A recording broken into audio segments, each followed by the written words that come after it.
মহকুমা শাসকের কাছে আমরা 5 দফা দাবির ভিত্তিতে ভারতের ছাত্র ফেডারেশন কৈলাসহর বিভাগীয় কমিটি এক স্মারকলিপি প্রদান করেছি। আমাদের 5 দফা দাবির মধ্যে আমাদের রাজ্যের যে বিভিন্ন সমস্যা, সেই সমস্যাগুলিও আমরা আপনার মিডিয়া বন্ধুদের সামনে আমরা তুলে ধরছি।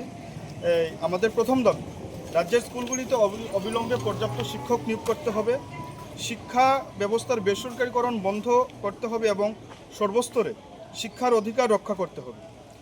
শিক্ষা ক্যাম্পাসগুলিতে ছাত্রীদের সম্পূর্ণ নিরাপত্তা এবং সুস্থ গণতান্ত্রিক পরিবেশ ফিরিয়ে আনতে হবে।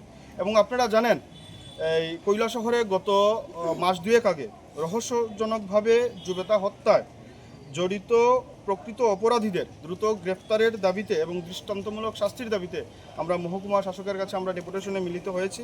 এবং কৈলাসহরের বা গোটা রাজ্যের যে সার্বিক পরিস্থিতি, লাগামহীন লোডশেডিং এবং বিদ্যুৎ দপ্তরের চরম অব্যবস্থাপনার কারণে ছাত্রছাত্রীদের পড়াশোনার যে মারাত্মক ব্যাঘাত ঘটছে, তার স্থায়ী সমাধান করতে হবে।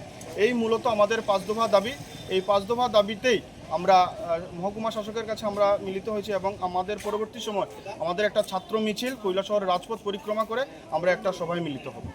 জুবেদা হত্যা নিয়ে কী বললেন? জুবেদা হত্যা নিয়ে এসডিএম স্যার গুরুত্ব দিয়েই আমাদের কথা শুনেছেন এবং বলেছেন, আশ্বস্ত করেছেন যে এই বিষয়কে নিয়ে তিনি ঊর্ধ্বতন কর্তৃপক্ষের কাছে বিস্তারিত আলোচনা করবেন এবং জুবেদা যেন সঠিক বিচার পায় সেই ব্যবস্থা করবেন। আপনারা কি মনে করেন, জুবেদাকে কি হত্যা করা হয়েছে নাকি?